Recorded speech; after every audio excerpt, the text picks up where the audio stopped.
Okay, we are recording. So many of you have seen this before. It's a statement that we do not guard our thoughts. Actually, I'll let David read it. You do not guard your thoughts carefully enough. Meaninglessness provokes a situation in which you think you are in competition with God as to whose meaning is to be written in the empty space that meaninglessness provides. The ego rushes in frantically to establish its own ideas there. It is essential, therefore, that you learn to recognize the meaningless and accept it without fear. So this is from the first 50 workbook lessons, this concept here, a concept of meaninglessness or emptiness. And whenever a feeling or a thought of emptiness occurs into your mind, the ego comes rushing in to fill that space with its own messages.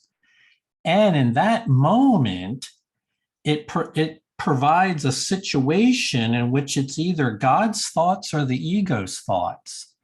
And so it becomes to the ego, a competition to fill the space. And since this happens perhaps every hour of your life, it is essential that you learn to recognize the meaningless and just accept it without fear. That's just an emptiness. That's just a meaningless idea. It's nothing to be afraid of. Otherwise, every hour of your life, you're going to encounter fears. So it's a learning to accept those moments where the ego comes rushing in to establish its own ideas. We're just doing a review here of previous ideas. David? When you are afraid of anything, you are acknowledging its power to hurt you. Remember that where your heart is, there is your treasure also. You believe in what you value. If you are afraid, you will inevitably value wrongly, and by endowing all thoughts with equal power, will inevitably destroy peace. Okay, so there's a critical idea here, and it refers to an experience everyone has had. And that is, whatever thought arises in our mind, we endow it with equal power. And it's from A Course in Miracles perspective, that's an error, because it results in you giving the same amount of attention and power and value to loving thoughts as you do to hateful thoughts. You're giving equal power to both, and that creates obvious inner conflict. So we need to learn to train our mind to withdraw power from that which is empty and meaningless and fearful and unloving, and behold with our mind those things that are loving. And this requires training of your mind. The theory you can get in one 5-minute session, but the practice of it is something that you have to apply yourself to on a regular basis.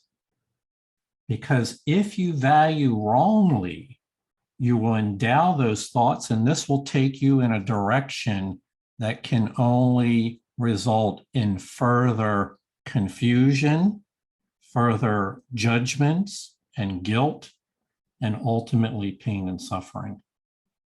All of us have done this, so we may not have understood from the perspective we're sharing here that of what we were doing, but everyone has experienced this. David? Fear miscreates a mental state which does not exist in sanity. Miracles represent freedom from fear. Atoning means undoing. The undoing of fear is an essential part of the atonement value of miracles. An essential part of miracles is learning to undo fear. So, first of all, we want to be on guard for when fear arises in our mind. Second, we want to learn not to put emphasis on it, not to re-traumatize ourselves with fearful thoughts. And third, when we do fall into that error, we need to learn to undo the fear. It's a learning, and it's not, we're not saying that after reading 2 chapters of the textbook, you would have learned how to do that. We're saying that we're covering the foundation will require us to learn this. Do you have a comment, Susie?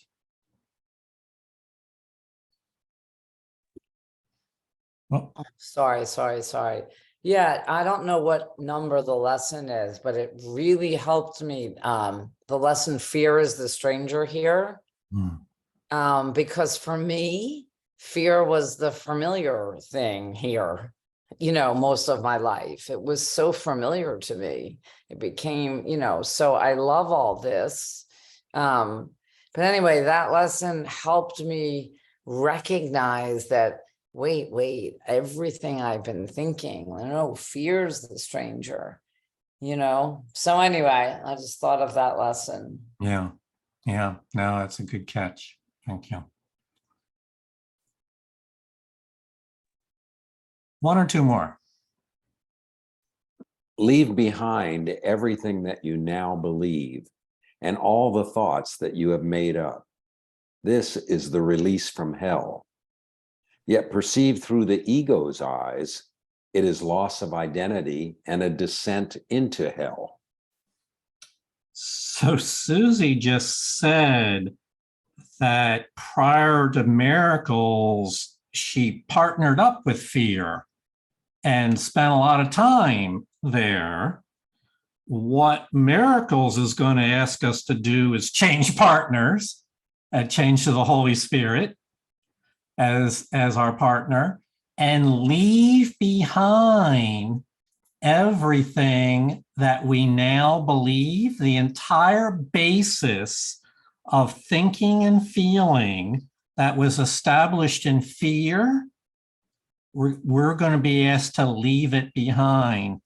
And this is what takes experience on and practice on your part to let go of, first on the macro level with big things, and then later on in more subtle areas that would be easy to miss at first. You start to become more sensitive as you pursue it on, but letting go of your current belief system is your release from fear. It is your ticket out. Yet, now here's the paradox. To the ego, letting go of all that would result in loss of ego identity. And the ego would say it's like falling into the abyss. It's letting go of everything you knew with the ego as your partner. And so it's paradoxical. It can feel unsettling because we're letting go of the poor identification system that we acquired under the ego's belief system. Noelle? I think I have to feel there's something that replaces that, the loss of ego identity, to go down, and strip myself of the beliefs of my identity, I need to feel what's something, at least hope, I may not know what it is, but something is going to replace it. Absolutely, Noel. There's nothing more frightening than be emptied of everything and have nothing else to look forward to. And so this is where there is great hope with Course in Miracles of reclaiming our true self. Actually, it's a self that we never lost. It was a self that was covered over amidst all the ego belief system. And we will be emphasizing that significantly in future chapters. Right now, we're still at the first step. We're still at the beginning. And a couple more. David? Evolution is a process in which you seem to proceed from one degree to the next. The whole process of correction becomes nothing more than a series of pragmatic steps in the larger process of accepting the atonement. The first step is to know that conflict is an expression of fear. Mm-hmm.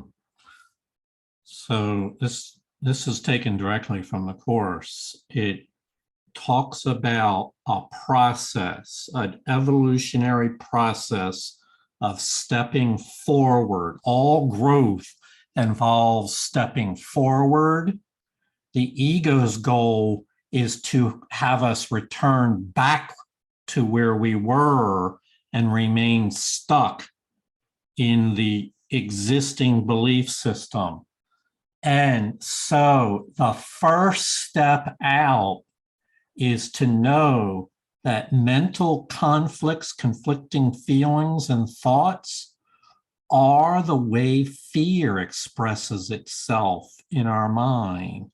And this is not to be embraced, not to be valued or elevated, but instead to be questioned and realize that there is another thought that can replace that, a thought of peace and calm.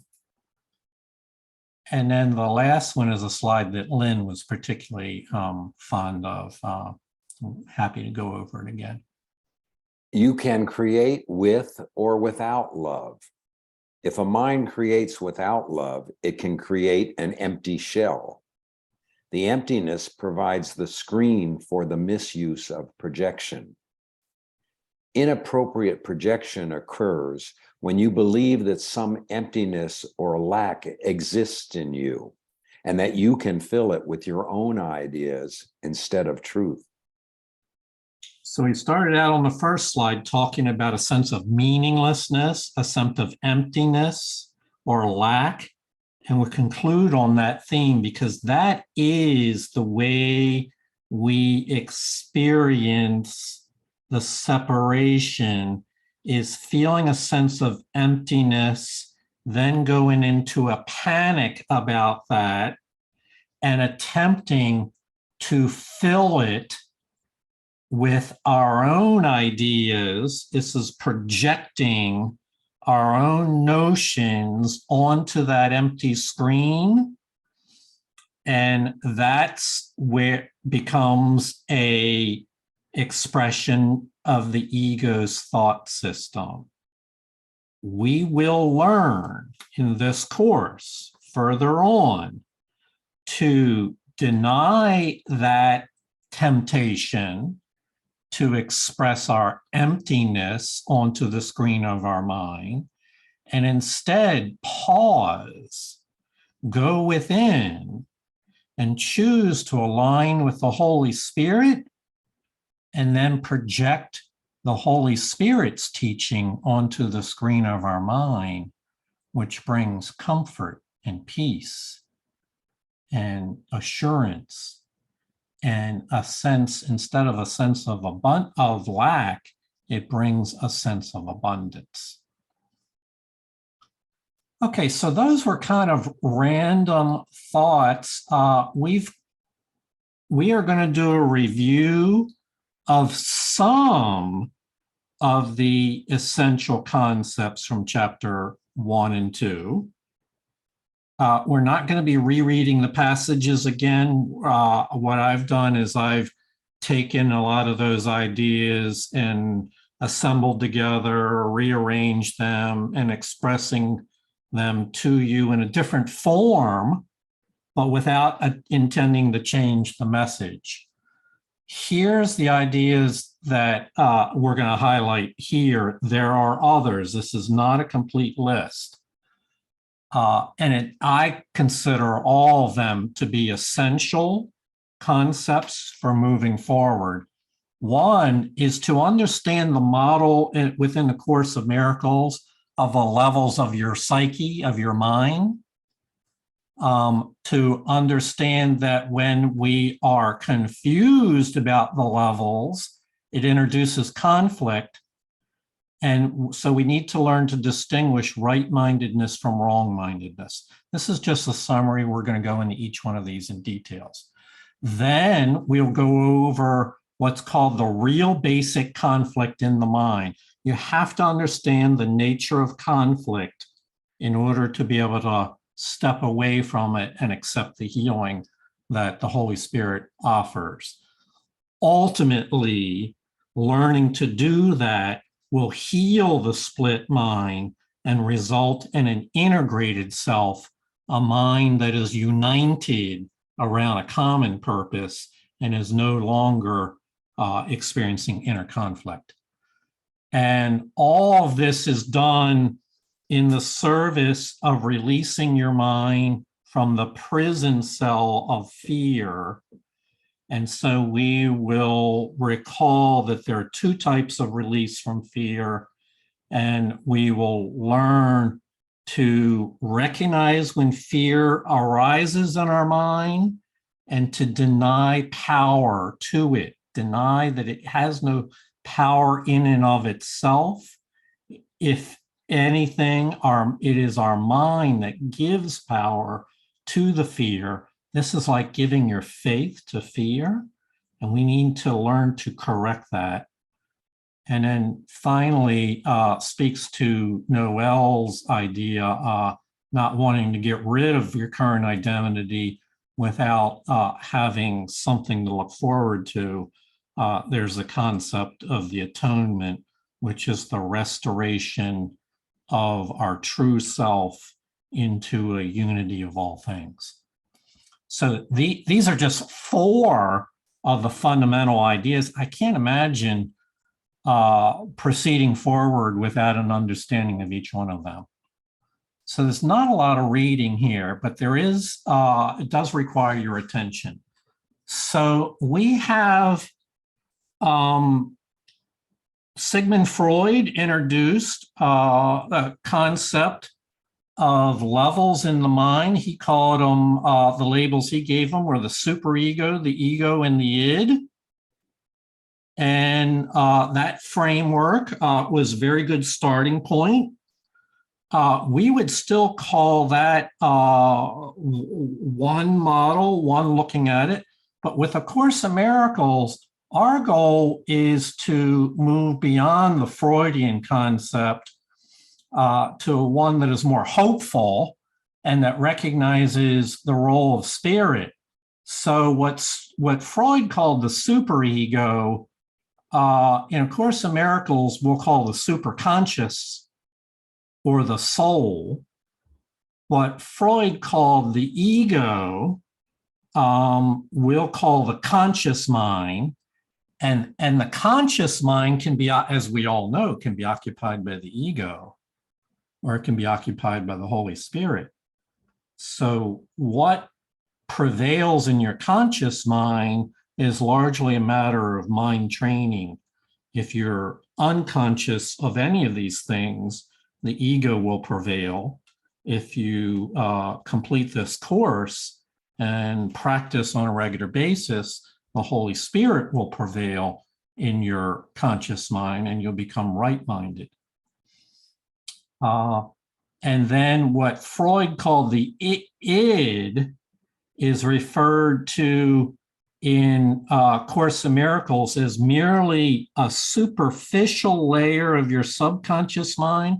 So every time you have an irritable grievance thought, an anger thought, an impulse, and you just stuff it, you just don't process it, you just move on and forget about it. What you do, it was an experience you had, a perception, it doesn't go away, it remains in your superficial layers of your subconscious mind.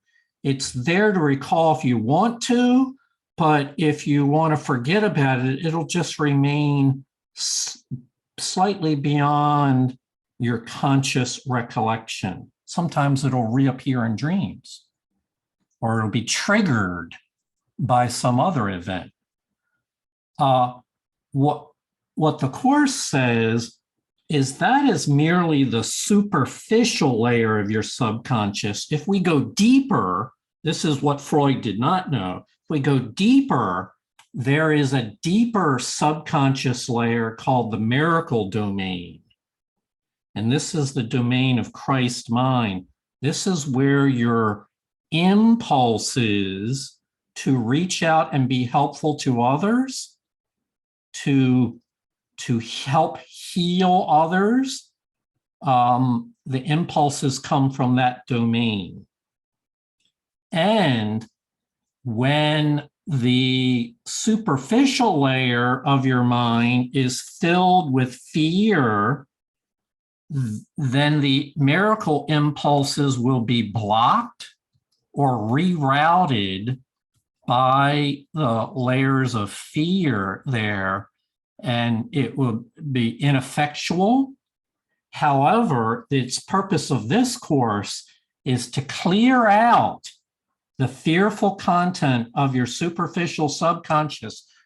It says in the Course in Miracles, you do not need that layer of your mind. You don't need a layer where you store all your unresolved conflicts.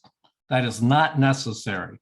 You clear that out, and then it looks like this model here on the right-hand side, where the miracle layer, there is no barrier between the miracle domain and then those impulses percolate up into the conscious mind, and then and that's how we are directed to go perform miracles.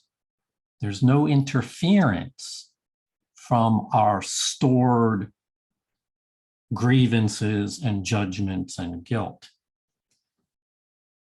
All right, so I've said enough about that. Let me ask you, see if there's questions on that. Linda? Is the ego in the superficial subconscious? Yes, we would, is it in there? We would say that that's the narrative of the ego is in there. Okay, yeah. That's because many of the, remember, it's superficial.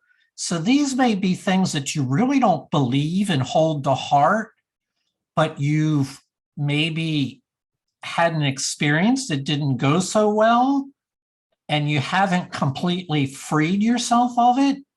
So it's a mess. It's a hodgepodge of guilt and judgments and fear and resentments and unresolved things. It refers to it as the wastebasket for your mind. So that's the red zone? Yes, ma'am. That's the Okay. red zone. All right.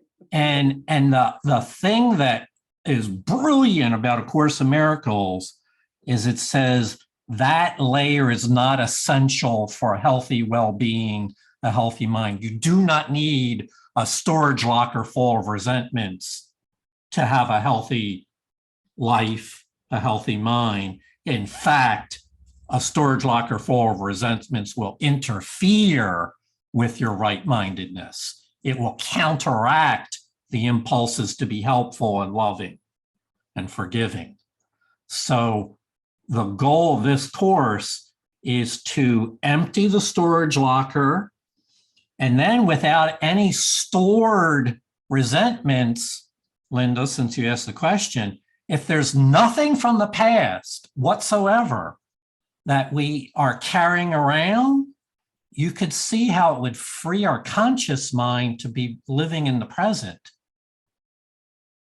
And so this is the model of the Course in Miracles, is the right-minded model, where it leads to, there's no red zones, as Linda pointed out. It's every layer is able to be in harmony and coexist and unite with every other layer in the right mind.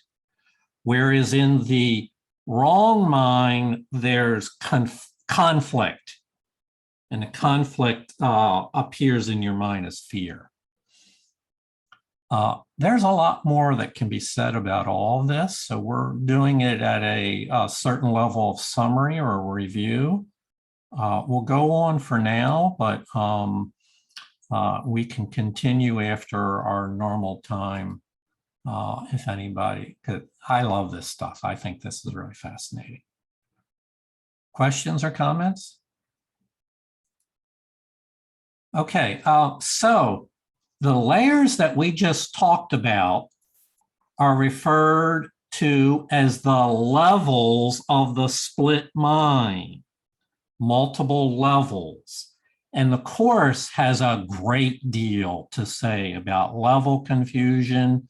It starts on page 1 of the textbook with principles 26 and 28.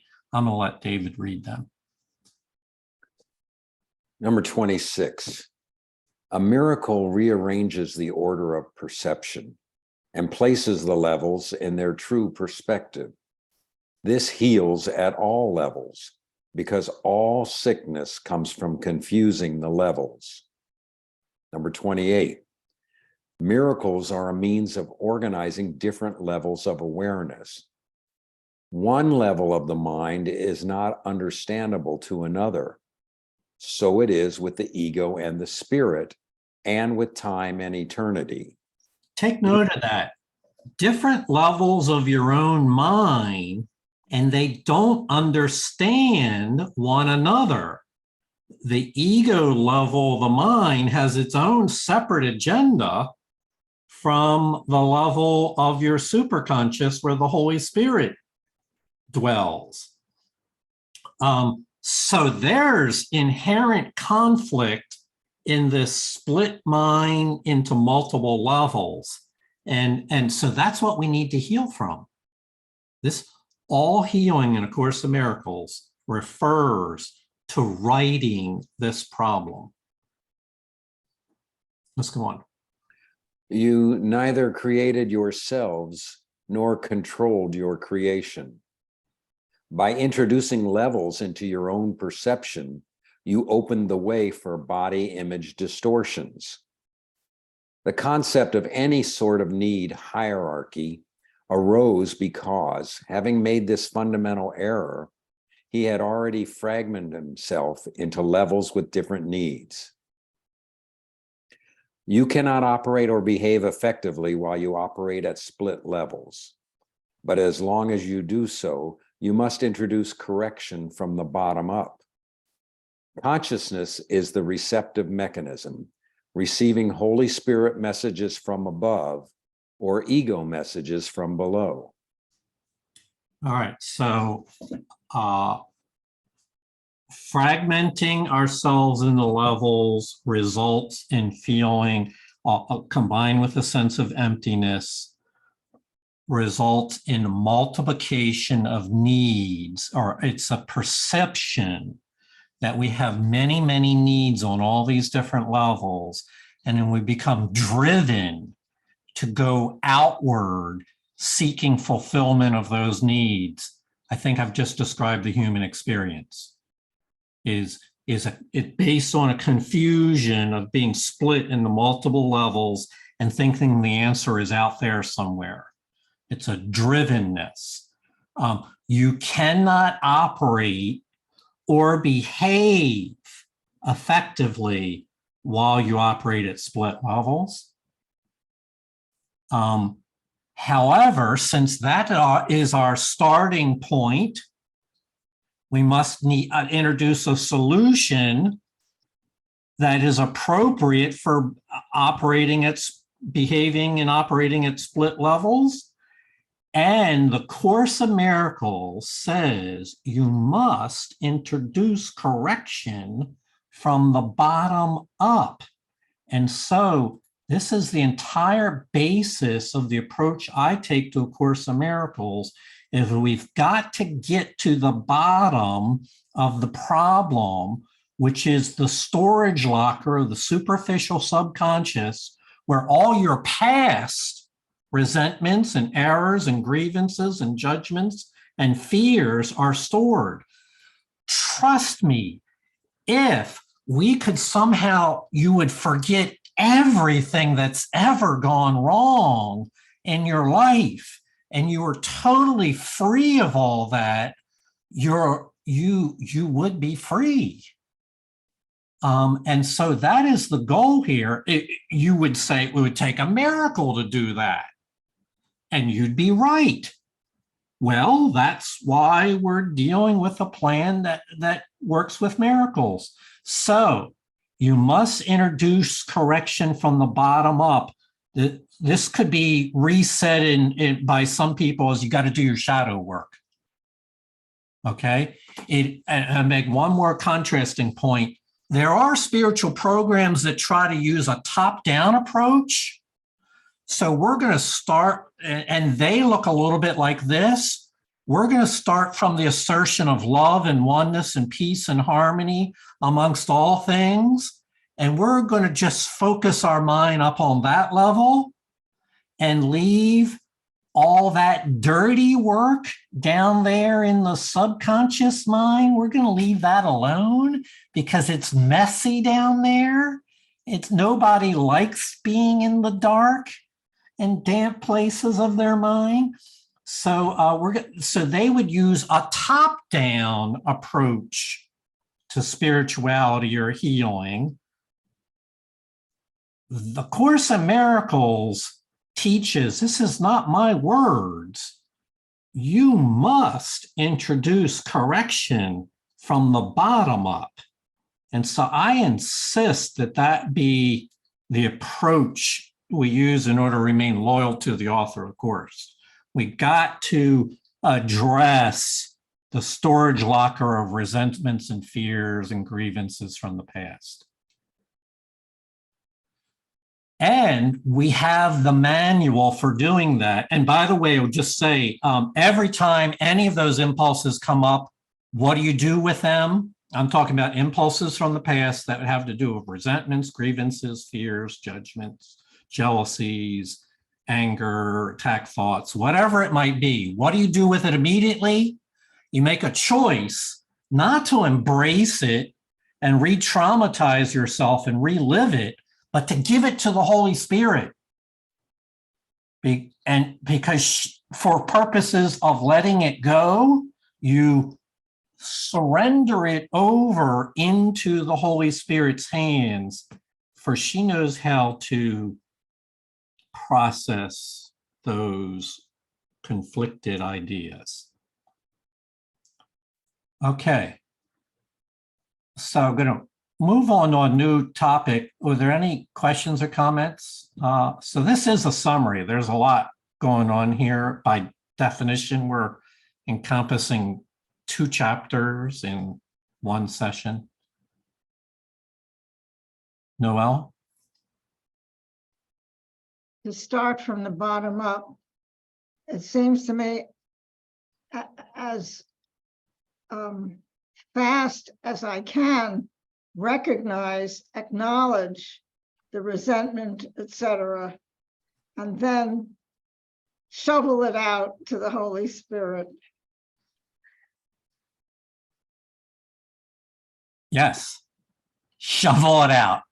Or But I maybe have to recognize it first, and that Yeah, I think that's the danger, to wallow in it a little bit.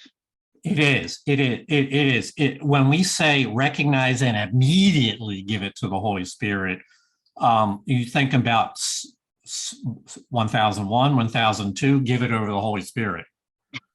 But to fail to recognize the fear is merely to leave it be where it is, which is in storage in our subconscious, and that's not healing. Or to do the other thing, as you mentioned, which is to re-traumatize yourself and relive it as if it was still happening now.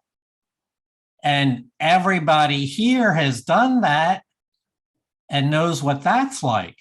So the resentment you had against somebody from a year ago, you're becoming re-inflamed about it once again.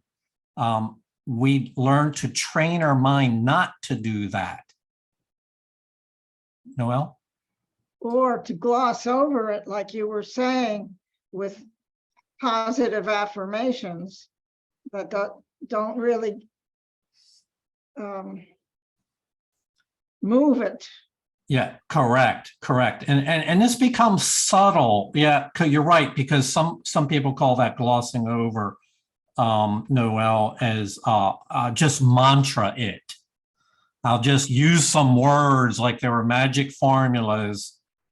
Our Father who art in heaven, hallowed be like, I'll just pray and not really acknowledge that I've been storing fears, but I'm choosing right now to be finished with that fear. We work with these in particular specific instances, and I'm actively using my power of choice to give it to the Holy Spirit and trust that in her hands, I'll be healed of this. So is this the right use of denial? Saying, example, this fear or this past event has no power over me. Very good, Noel. Very good. Yes, it is the right use of the proper use of denial. We need to have the proper use of denial in our arsenal, which is this fear of which I've carried up till now does not have power in itself. And so I'm not going to continue to harbor it in my mind. I'm giving it over as to getting rid of it to the Holy Spirit, and then trusting Holy Spirit has it, and will, if there's anything else I need to do, I'll be guided by the Holy Spirit. I need to move on in order to cover some other topics. So before I do, David? Try your mic again.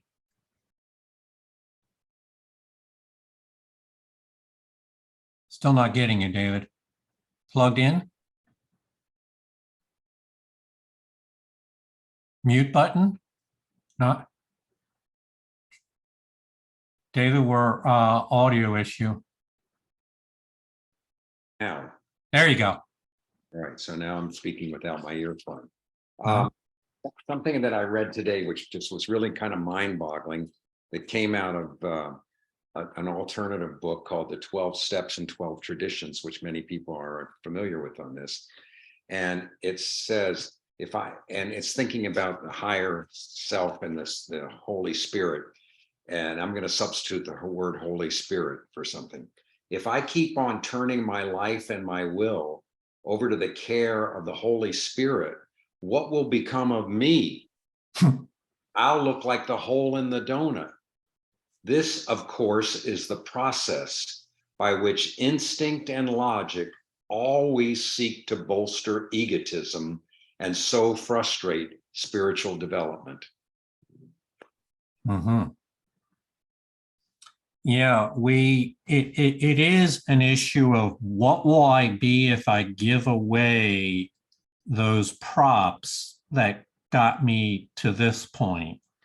And so there is an issue, you could call it an existential identity crisis. What am I? And so we will deal with that in future chapters and more specifically. But that's where the atonement ultimately is our remedy here. All right, so the things that we've been talking about go on within the human mind. And when there is opposition, there's always the spirit in your mind, but it will not fight against ideas you've chosen to keep that are in opposition. And so two ideas that are in opposition create inner conflict. It's called the split mind concept. It's fundamental to A Course of Miracles, that the mind is not perfectly integrated in entirely all on the same page. It has conflicting domains, split levels. And so it can be said the separation is merely another term for a mind that is split, one part of it in union with God and another part of it with a separate agenda. It's a split mind. And as a result, since you have free will, you can choose to listen to the voice of spirit or the voice of ego. The voice of ego you made yourself. Talk about the donut. This is the part that your narrative, it's your past. It's the part your mind was most familiar with. It's stored in memory. It's not of God. The other part of your mind is given to you by God and is very patient and gentle and asks only that you listen. So we get into this whole issue about what to believe is real.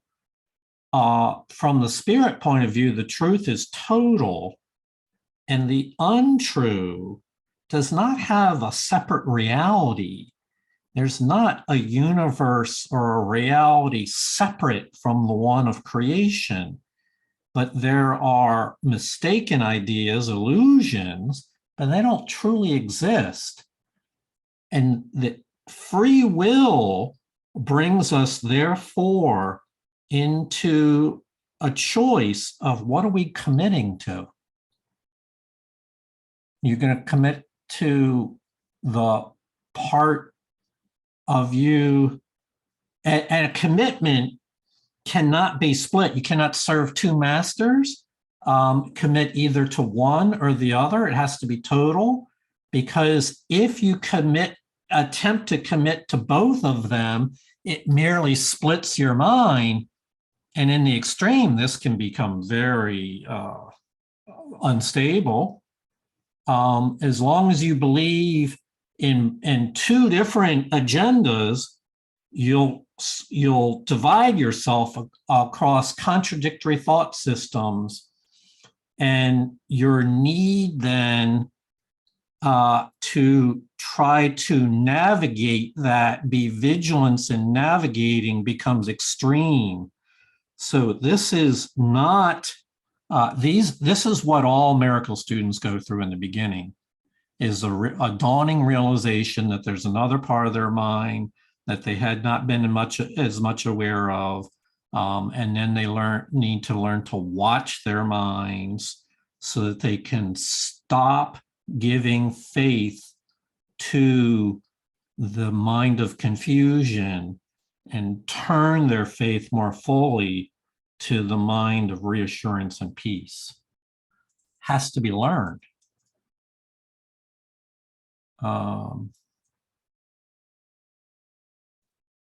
Okay, let's go on, look further. So this is called the basic conflict in the Course. David, can you read this? Can you hear me now? Yes, I can. Basic conflict, creative or miscreative use of your powers of mind. All forms of dysfunction are merely signs that the mind has split and does not accept a unified purpose. Magic is essentially mindless, or the miscreative use of the mind. You have been afraid of God, of me, of yourselves, and of practically everyone you know at one time or another. This is because you have misperceived or miscreated us and believe in what you have made. You would never have done this if you were not afraid of your own thoughts. The vulnerable are essentially miscreators because they misperceive creation. The fundamental opponents in the real basic conflict are creation and miscreation. Let's pause there and take this in. So imagine this superficial consciousness being like a gigantic warehouse where a lifetime of resentments and hurts and grievances and judgments and guilt and fears have been placed. It's like a warehouse. It's deep in unprocessed issues and they percolate into your conscious mind. They seem to be autonomous, meaning they can initiate their own motion into your mind. So you get triggered when you don't want to, but it happens nonetheless. Nightmares are an example of that. You didn't ask for it. So as a result, it becomes the thought system upon which your conscious mind depends. You feed upon this warehouse of stored grievances. And the impact of it is that you become afraid of everything, including yourself. And we know with suicide rates and people that otherwise destroy themselves, that there's ample evidence that people are torn to death with these conflicts. It's very difficult and painful to navigate.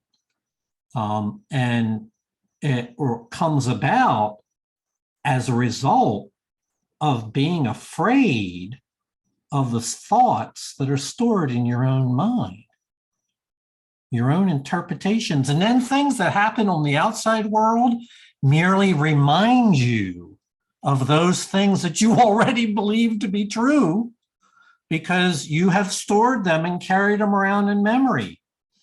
And so the fundamental principle, using the mind to create darkness or to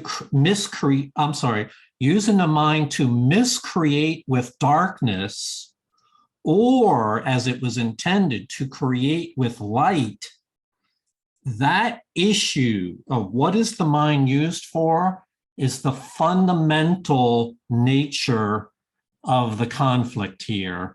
It was never intended that our mind should be used to miscreate in darkness. So we're going to need a miracle to fix this. David? Miracle working entails a full realization of the power of thought and real avoidance of miscreation. You still believe you are images of your own creation. Your minds are split with your souls on this point, and there is no resolution while you believe the one thing that is literally inconceivable. That is why you cannot create and are filled with fear about what you make. On that last passage, I've jumped ahead in chapter 3, that's all right. But it comes to this issue that several of you have mentioned already about identity. So if I lose the identity of my ego, my warehouse of memories, then what? Well, your minds are split. The wrong-mindedness is split with your soul on this point. The soul is the proper place for your identity to be located. But the warehouse of resentments will flood you so much that you become confused. What am I? And so, Noel, this whole course is about a confusion of what you are. We thought we were the contents of our memory and of our past. And in fact, that is a lie. We are the soul that was initiated by the Creator, and that will never change. But we've become confused in the mind about that. And as a result of confusion, believe that we are images of our own creation, the stuff that comes out of our warehouse of grievances. We wind up believing that describes us accurately, typically thought of as memory. So that all this framework is fundamental. The nature of the confusion of the human race, the human experience, is so profound that we must square ourselves with these fundamental concepts so that we understand what the task is. It's not a new identity. It's casting off a false identity. It's not a new mind. It's emptying out the storehouse of past memories and grievances. And it's really not even a new plan. This path of healing is new to you and I, but has been in operation throughout creation for millions of years. Noel? So I need constant vigilance. You said once an hour, probably more for me. I also recognize that when I become engrossed in work, say, or in some activity, I don't have any fear thoughts or fear feelings in my body. But once I finish that activity, stuff starts coming in where my mind, whichever mind it is not occupied with a one-pointed activity. So again, constant vigilance. Mm-hmm. Yeah, you described it very well, Noel. Susie? Well, I just wanted to comment on what Noel said. Yeah, I've experienced that. And what that really is being very, very present. When I'm very, very present, I don't have any fear. And when I stop doing whatever I might be doing, my mind starts to wander. And I know we talked a lot about mind wandering, and then all those old ideas and whatever creep in. So a lot of it for me is trying to stay present, like the time is only now, because my mind tends to go to the past or to the future, and that's where the fear lies. So anyway, that's been helpful for me. Oh, like Noel said, vigilance. I'm wandering. I am wandering. Let me come back to now. Mm-hmm. Mm-hmm. If I may, another thing that happened the other night, often somewhere after early morning, I wake and fear thoughts start. Sometimes they keep me up for a long time. And the other morning, because of this course, I actually said, this has no power over me. My mind is more powerful than this. Mm-hmm. And that helped a lot, and I fell asleep again. Mm-hmm. Yes, that's part of the learning. It looks like that, just like that. So, summarizing 2 chapters here, right? Pretty large undertaking. We could spend time talking about the hierarchy of needs, which all stems, it's an effect of feeling split into multiple levels, and each level has its own needs. And if we feel empty to begin with, then appears in the mind as a need to be filled. by something external. So those are all symptoms. Those are not the cause of the problem. Those are byproducts or symptoms. For purposes of using our time, I'm going to move on past that. And if any of you want to circle back on that later on, we can. So I want to talk about how do we heal? Healing the split mind restores the integrated self. The sole responsibility of the miracle worker is to accept the atonement for himself. This means that he recognizes that mind is the only creative level and that its errors are healed by the atonement. Once he accepts this, his mind can only heal. By denying his mind any destructive potential and reinstating its purely constructive powers, he has placed himself in a position where he can undo the level confusion of others. Truth overcomes all error. This means that if you perceive truly, you are canceling out misperceptions in yourself and in others simultaneously. Because you see them as they are, you offer them your own validation of their truth. This is the healing which the miracle actively fosters. Return the part of your mind that needs healing to the higher part, and thus render yourself undivided. So let's bring your attention to the statements made in the first passage here. So we know that what we're going to call the atonement, which we're not going to attempt to define here, because the remainder of the textbook is going to help us understand the atonement, is the path of the process by which we heal and restore ourselves. We are healed by the atonement. And once we accept that path, that process, our purpose, our intention, our motivation changes towards healing as the purpose for why we are here on this world. And here's the key.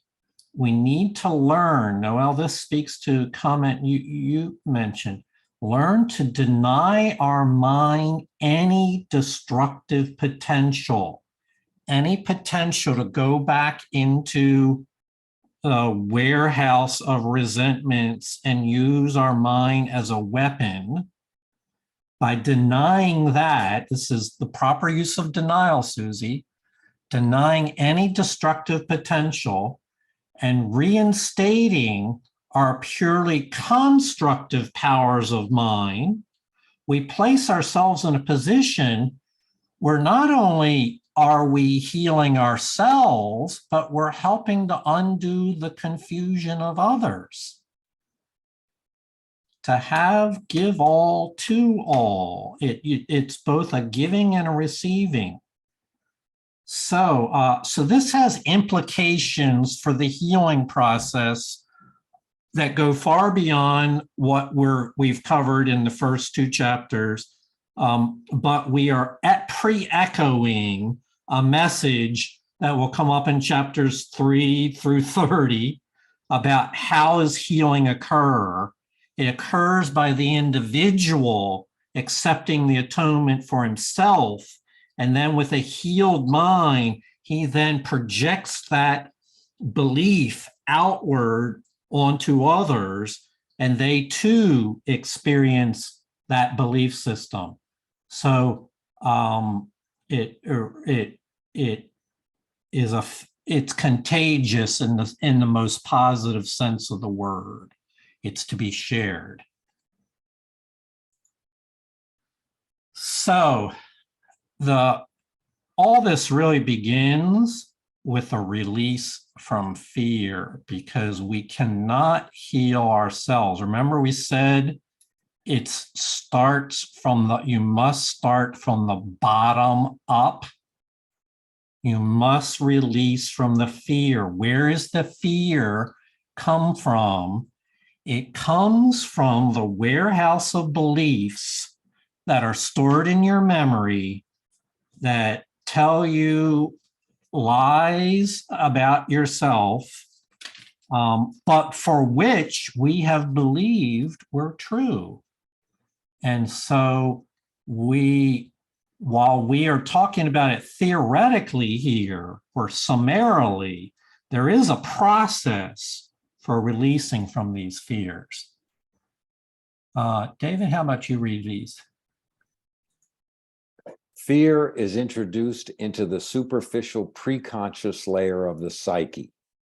This layer is where your unprocessed guilty thoughts and fearful feelings are stored. Miracles cannot free the miracle worker from fear. Mind training is necessary. Teach your mind that you are not an ego. You do not share the ego's basic fear of reality. So when Noelle just said in the middle of the night, she had these fear thoughts, she stood in denial of them. She was teaching her mind that she is not an ego and does not share the ego's fear of reality. Let's go on. Train the mind to change your feelings of fear to convictions of love and confidence, to exchange a God of fear for a God of love. It is essential not to control the fearful thoughts, but to eliminate them. Once again. It is essential not to control the fearful thoughts, but to eliminate them. So we'll come back to that. Go ahead. The only way out is to stop miscreating now and accept the atonement for miscreations of the past. Mm-hmm. So a mistake. So even the Greeks in Plato's time were working on mastering the fears in their own mind. This is not an idea that is brand new. They, of course, didn't have the wisdom teachings that we have here. But one of the mistakes that you and I will make when confronted with moments like Noelle just referred to, my mind is right now being flooded with fear. One of the mistakes is an attempt to control the fearful thoughts. Okay, well, guess what the ego's favorite agenda is? To control your thoughts. And so by attempting to control fearful thoughts, you're using an ego ability in an attempt to forestall ego thinking. Can you see how that's not going to work? So we're not attempting to become more controlling of our thoughts, our fearful thoughts. We are attempting to empty ourselves of those fearful thoughts. And where do we empty it to? The Holy Spirit wants your fearful thoughts, your grievances, your judgments, so that you're no longer trying to manage this by yourself. You turn immediately to the Holy Spirit, recognizing, Holy Spirit, these are my thoughts, and I'm willing to surrender them into your hands and to be healed. And you should do that every day, if not many, many times in the day. It's a practice that over time becomes a second nature, just like many things you do now are second nature to you. At first, when you were learning them, you had to really focus on. and then it became simple after you had done it hundreds of times. This turning fearful thoughts over to the Holy Spirit is one of them. Susie? No, I just love when it says, but to eliminate them. And we talk about this a lot where it's like poof, and it's gone. When something used to be just so fearful or so terrible in this world, whatever, and turning it over. And when I would try to control it on my own, they never went away at all, ever. You can't fix a broken mind with a broken mind, right? So, but when I would ask the Holy Spirit, and I think it says in the Course, right, not to even release me from a certain fear, but to help me unblock love's presence, because that releases the fear in me. Right. So that was something that I had to learn too. I couldn't keep asking the Holy Spirit to take away my fear of whatever it would be. Just help me manage my thoughts differently. Yeah. Thank you. And they get eliminated. So I love that sentence. You eliminate them. We're emptying the superficial subconscious of our mind. Oh, by the way, and we're retaining all those things in our memory that are good, beautiful, and true and loving. We're making a distinction between those parts of your life where love has been made visible and those parts where fear seems real, and we are emptying ourselves of the fears. We certainly want to retain the loving and beautiful and true moments of our life. And in fact, Holy Spirit is an expert at knowing how to retain all that. You don't need to be worried that you're going to lose your identity that is grounded in love and caring and kindness. There's a firm distinction made there by the Holy Spirit. Okay, so it begins with this step. Learn to recognize and deny fear in your mind. You cannot control fear because you yourself made it. Your belief in it renders it out of your control by definition. You must perceive that it is your thoughts that bring you fear, and your deliverance depends on you. If a mind expresses without love, it can make an empty shell. This can be possessed by evil thoughts. Unless there is emptiness, there is no danger. And emptiness is a false creation. Lead us not into temptation means guide us out of our own errors.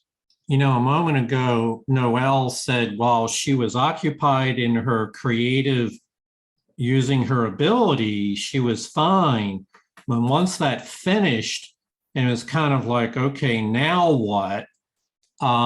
Is a sense of emptiness. Unless there's a sense of emptiness, there is no danger. And then, but when we feel empty, there's a great risk for falsely creating. You can think of it as a moment of temptation. Okay. Atonement undoes all errors in this respect, and thus uproots the real source of fear. Prior to healing, there is a therapeutic value of fear. To recognize your fearful feelings means that you have miscreated. Recognize the fear and deny it. The simple statement, I have done this thing, and it is this I would undo. We must learn to distinguish errors from truth, and then denial of fear becomes a strong defense mechanism, the proper use of denial. Mm-hmm. So something really, what we really are looking to do is turn around something that human beings have been doing for a long, long time. And here's one way to do it. When fear arises in your mind, it's a moment, it's an opportunity for healing, it can be a turning point for you. You need not feel overwhelmed by it like it has power over you, nor should you feel like you need to be in control of it. But it's a signal. There's a value to healing, a therapeutic value, and that is to recognize that the fear means your mind has merely made an error. You've used your mind inappropriately for fearful ideas and feelings. And then the hardest part for most people beginning is to recognize that they are the source of their own fear. So that's must begin with there, to take ownership, responsibility, that your mind is the one that's interpreting this situation in terms of fear. And then once you've done that, the proper use of denial is to deny that those thoughts that were stored in the subconscious mind really have no power in and of themselves. I'm not reliving the situation that from my memory. And it is this, here will come the power of choice, choose again. It was this that I would now undo. Holy Spirit, take this thought from me. I would become free of it. All right, one more. David? Release from fear. Maintain consistent miracle-mindedness. Some are more miracle-minded and less able to recognize fear. Others are less miracle-minded, but better able to recognize fear. However, by using both 1 and 2, you meet the conditions required for consistent miracle-mindedness, the state of mind in which fear has been abolished. How? Miracle Mind training entails being responsible for your mind, mind watching, guarding your thoughts, determination to recognize and welcome the truth, willingness to use the power of your mind in joining with spirit, maintaining right-mindedness so you can heal and help others to heal. The miracle acknowledges only the truth. It thus dispels a person's illusions about himself and puts him into communion with himself and with God. Mm-hmm. So we're really repeating the message again with emphasis on slightly different areas. But there are 2 methods of releasing from fear. And it kind of depends on your path up until now. So some people are just more miracle-minded. They're more lofty in their consciousness and less able to recognize the fear. So fear occurs in their mind, but they don't recognize it. Others are less miracle-minded, but they're able to recognize the fear. What we want to do is, the ideal state is to use both, to be miracle-minded and able to recognize fear. When you do that, you have met the prerequisites, the conditions required for consistent miracle-mindedness, which is a state of mind where fear is gone, it's been abolished. And so to repeat again, the steps. First, to be responsible for your own mind, which involves watching your mind, noticing, paying attention, guarding your thoughts, not allowing fear to run rampant in your own mind, even though it may have done so frequently in the past. 2, a willingness, a determination to recognize and welcome the truth instead of dwelling in the memories of the past and what it was like when you were hurt in the past. Be more determined, it's a choice. Be more determined to welcome the truth and less interested in your story, your memory, your narrative of the past. And that extends to a willingness to use the power of your mind to join with spirit.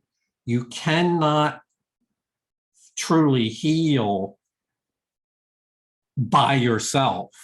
You join your mind with the Holy Spirit. David, it's the beginning of joining the one mind. It's really a step in that direction of the willingness to use the power of your mind and joining with spirit. And then 3 is maintain that state, maintaining right-mindedness, because only then can you truly help to heal others. All right, let's take some comments. Richard, you have a comment? Yeah, hi guys, I apologize. I came late and this is the first Sunday that I've been with you guys, and I'm so happy that you're here. I needed to hear everything that was said, and it resonated silently. And I believe for me, I go on these adventures in my mind, and I'm going to drop the narrative. What I'm finding, if I do as what was said through the reading, I will just get, how would I say, I'm looking for truth, not for verification, ego verification. And that's been a challenge for me. It's like I need to be recognized, admired, things like that, things of the ego. And it's not threatening work, it's just challenging. And I'm walking around with me, a guy that I've been around all my life, and I'm just really finding out about myself. Mm. And that's the challenge. Mm-hmm. Mm-hmm. So I needed to, I wanted to be part of this group. And so I'm going on and I'm going to stop. And I feel like at least I got the first base tonight. Thank you. Thank you, Rich. Heidi? Is there any way we could get copies of these notes from tonight's group? Yeah, I'll post it on my website, Heidi. Thank you for asking. Okay. It's highplains.center/resources, and it'll say right at the top, summary slides. There'll be a link there. Is it the link where we see the lessons? That website? No, there's a lot of links in the world. So I'll text it to you offline, Heidi. Okay, thank you. Yeah. All right, we got one more slide here that I put 2 pluses next to. Fear and setting boundaries on the unimportant. When you are fearful, you have willed wrongly by separating and allowing your mind to wander into miscreation. Correcting this is your responsibility. How? Ask if your will is in accord with spirit. If you are sure you are in accord with spirit, there will be no fear. If your will is out of accord with spirit, you are splitting your mind and will, willing without love. This can be corrected by higher willing, and is precisely the situation for which atonement was offered. You have recognized the need for a remedy and now must use it by accepting the atonement for yourself. I pray that I may accept the atonement with conviction, recognizing its inestimable worth and my own divine worth as part of this identification with thine. I pray that my fear be replaced by an active sense of thy love and thy continual willingness to help me overcome the split or divided will, which is responsible for my difficulty with this. I accept the divinity of the messages I have received and affirm my will in both accepting and acting upon the atonement principle. Here I am. So, yeah, there's so many ways of stating and viewing what we're talking about here. When you are fearful, you're using your mind in a way it was not intended to be used when it was created. You're miscreating. It really is a form of mind wandering. And in that sense, it's crossing the boundaries from being helpful and healing and loving into doubt and guilt and judgment and fear. You've crossed the boundary. David would say it's moving from the light into the darkness. And we did so without even knowing there was a boundary that we needed there. We did so unconsciously. So the question becomes, since we have that habit, how do we correct that issue? Well, first of all, you must engage your will. You cannot turn the responsibility over to Holy Spirit to do something that you brought yourself to in the first place. She won't reverse your choice for you. You must reverse your choice. And so you can ask, turn to the Holy Spirit and say, is my will in accords with yours here? And typically, you don't get to this stage if your will is in accord, because the fact that you're afraid you're asking is an indication you've got a separate agenda.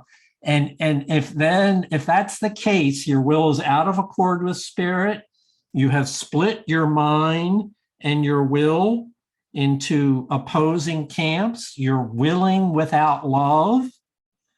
And the beauty about this is that's exactly what the atonement is intended to help with, to realign your mind and your will around an agenda, a loving principle.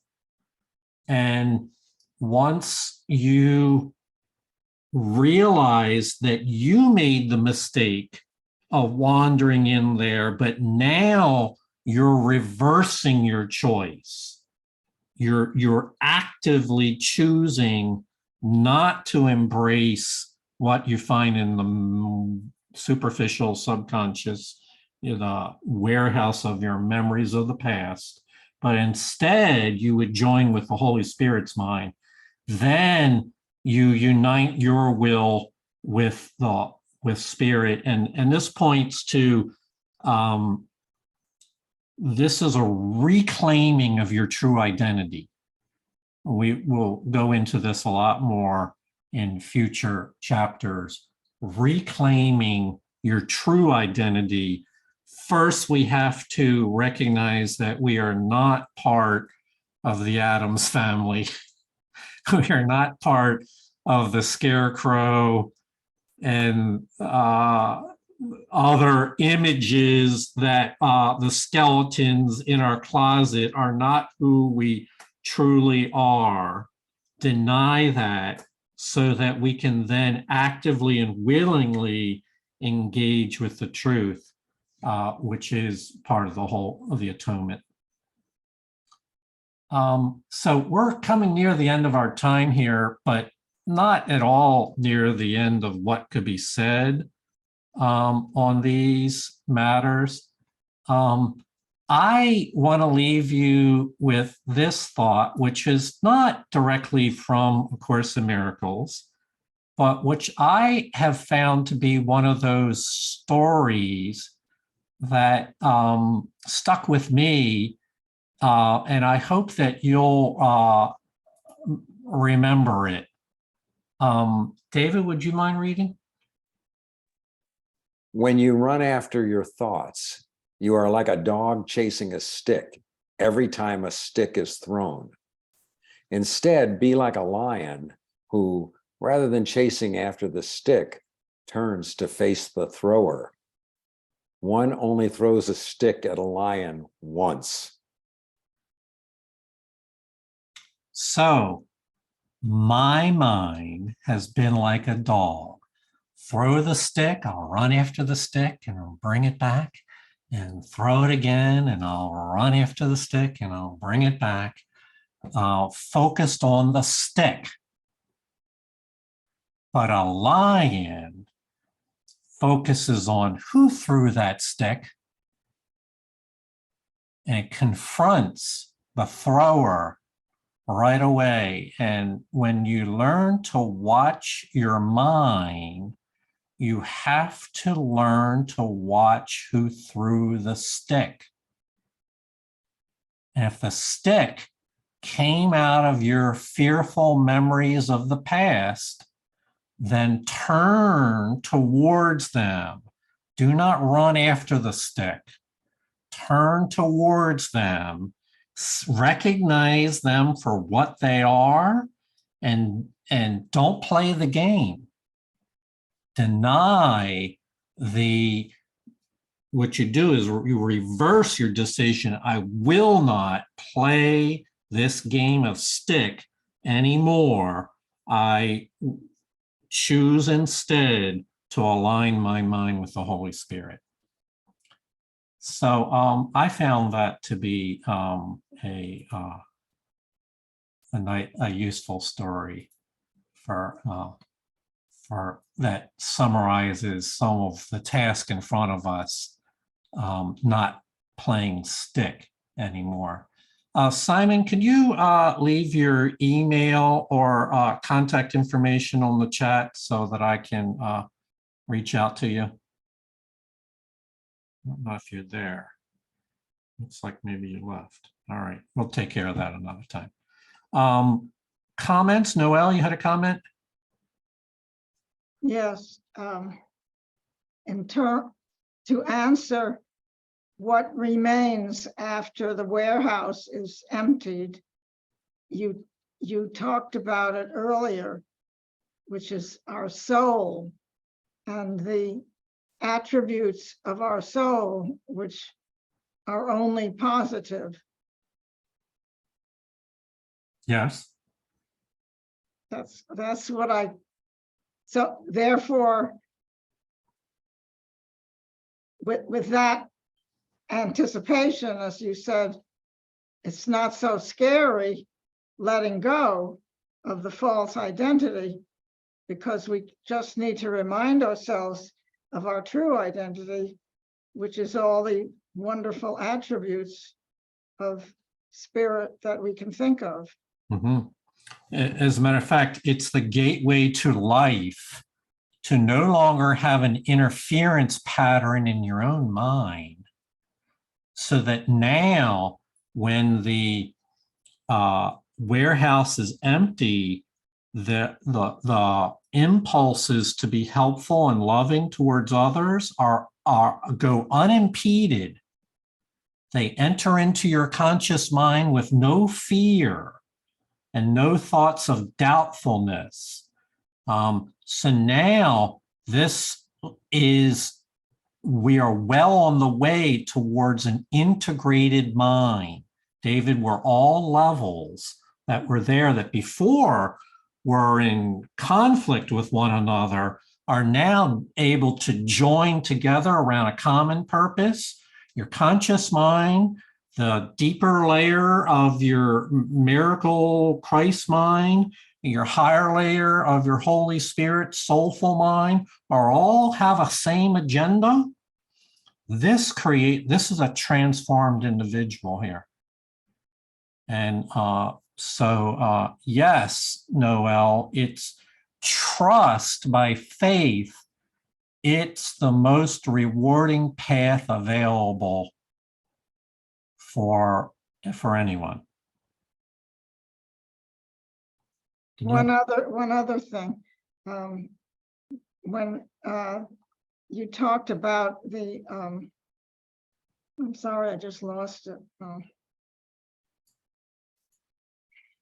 I'll think of it in a minute. Sure. Okay. Well, we're running in our overtime. Noel, if you want to hang on, we can talk about it, if you will. Simon and Heidi, I'll be sure to get you copies of tonight's material. And I will post them on the website as well. I remember it's very quick. When we heal, when we have the impetus to heal others, that a few slides ago, I thought of your talk about charity and how the basic meaning of charity is like cherishing somebody. Mhm. And so that gave me another layer of not healing someone from my own ego or, hands-on or something, but holding them in charity. Yes, yes, yes, well said. Yeah, and those impulses go unimpeded when there's nothing in the way to contradict them. John, I just have a really quick question. And by the way, I thought this was amazing. You asked me to give you my input. I thought it was great. Is that the prayer at the end? Where is that in the course? I pray All that I right, might accept the atonement. so this appears in the okay, hang on a second.